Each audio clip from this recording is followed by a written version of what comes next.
Good morning, नमस्कार, स्वागत है आपका बाजार सवेरे में। मैं हूं आपके साथ तृप्ति उपाध्याय। हो जाइए तैयार अगले आधे घंटे के लिए, क्योंकि यहां पर हम आपको देंगे इक्विटी और कमोडिटी बाजार का पूरा अपडेट। लेकिन उन सबसे पहले एक नजर डाल लेते हैं ग्लोबल बाजारों से किस तरह के संकेत वहां पर मिल रहे हैं।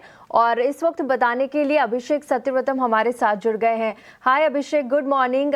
देखिए, कल के सेशन में तो क्रिसमस की छुट्टी थी, भारतीय बाजार भी बंद थे, यूएस के मार्केट्स भी बंद थे, लेकिन किस तरह का सेशन, आखिरी सेशन रहा यूएस के बाजारों के लिए, और एशिया से किस तरह के संकेत वहां से मिलते हुए नजर आ रहे हैं? साथ ही कमोडिटीज में सोने, चांदी और कच्चे तेल की चाल किस तरह की है? तृप्ति, गुड मॉर्निंग। देखिए, शॉर्ट एंड ट्रेडिंग डे था 24 तारीख को भी, और हमने देखा कि अमेरिकी बाजारों में तेजी जारी रही। हालांकि जो तेजी रही, जो गेन्स रहे, वो काफी ज्यादा लिमिटेड रहे। डाउ, एसएनपी और नेस्डेक की अगर हम बात करें तो 0.25% से लेकर आधे % के आसपास की तेजी पर बंद हुए, और एसएनपी 500 ने लगातार दूसरे दिन रिकॉर्ड लेवल बनाए हैं। तो जो जीडीपी के जो आंकड़े आए थे अमेरिका में, अनुमान से बेहतर जीडीपी के आंकड़े Q3 के आए थे, उसके बाद जो मोमेंटम बना है वो वहां पर जारी है। हालांकि जो आईटी स्टॉक्स हैं लगातार तेजी के बाद थोड़ा सा ब्रीदर लेते हुए दिखाई दिए हैं। हमने देखा कि एनवीडिया हो या फिर अल्फाबेट हो, अमेजॉन है, ये तीनों की तीनों हल्की गिरावट के साथ बंद हुए। और छोटा ट्रेडिंग डे रहा, वॉल्यूम निश्चित तौर पर कम रहा, थोड़ा सा क्यूज की तलाश करते हुए दिखाई दिए, लेकिन कुछ शेयरों में एक्शन हमें जरूर दिखाई दिया। नाइकी, जो कि अपैरल मेकर है, मर्चेंडाइज से जुड़ी कंपनी है, और नाइकी के शेयर में हमने देखा कि अच्छी तेजी रही, करीब 4.25% के आसपास की, और उसकी वजह यह रही कि एप्पल के सीईओ टिम कुक ने नाइकी के शेयर में निवेश किया है। इसके चलते हमने शेयर में तेजी देखी।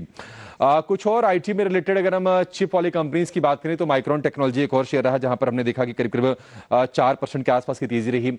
सिटी ग्रुप में करीब 1.5% के आसपास की तेजी रही। तो यही कुछ कुछ स्टॉक्स रहे जहां से बाजार को हमने सपोर्ट मिलते हुए देखा है। सिटी ग्रुप के शेयर ने तो नया हाई भी बनाया है। अगर हम अगर हम एशिया की बात करें तो आप देखेंगे कि जो शुरुआत हुई है निकेई की, तो निकेई की शुरुआत ठीक हुई है, लिमिटेड गेन्स है वहां पर शुरुआत में।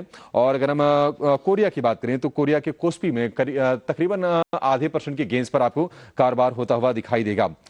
लेकिन अगर आप गोल्ड सिल्वर की बात करें तो वहां पर जो मूव है लगातार वो जारी है, और सिल्वर ने नया हाई बना लिया है। हमने देखा था कि $70 के ऊपर निकल चुकी है सिल्वर के प्राइसेस, और गोल्ड जो है $4,500 के ऊपर निकलने के बाद वहां पर टिकने में कामयाब भी है। बाकी कॉपर वगैरह के प्राइसेस में भी हमने तेज उछाल दिखा है। तो जो मेटल का जो मूव है उसमें हम सस्टेन बाइंग होते हुए देख रहे हैं। क्रूड में हमने देखा कि जो गेन्स आए थे जियोपॉलिटिकल टेंशन के चलते, जो तनाव वेनेजुएला और अमेरिका के बीच में है, या फिर रशिया और यूक्रेन के बीच में, तो कम से कम उस गेन्स को कायम रखा है। फर्दर तेजी तो नहीं हुई है, लेकिन भाव जो है $62 के आसपास के आपको दिखाई देंगे।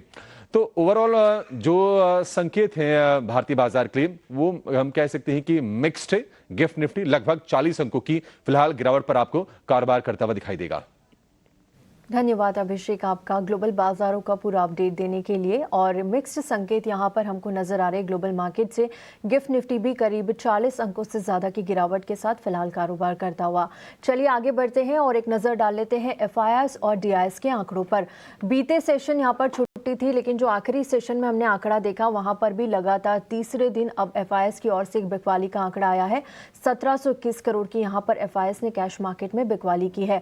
वहीं डीआईएस पर नजर डालें तो देखिए ये लगातार 44 दिनों से खरीदारी कर रहे हैं। आखिरी सेशन की बात करें तो 2381 करोड़ की नेट बाइंग यहां पर डीआईएस की तरफ से आई है। एफआईआईएस इंडेक्स फ्यूचर्स में 1032 करोड़ की खरीदारी का एक आंकड़ा देखने को मिला है। वहीं इंडेक्स ऑप्शन में 1607 करोड़ की एक बिकवाली का आंकड़ा आया है। स्टॉक फ्यूचर्स में 889 करोड़ के यहां पर खरीदारी का आंकड़ा आया है। वहीं स्टॉक ऑप्शन में 907 करोड़ की खरीदारी का आंकड़ा आता हुआ नजर आया है। चलिए आगे बढ़ते हैं और इस वक्त हमारे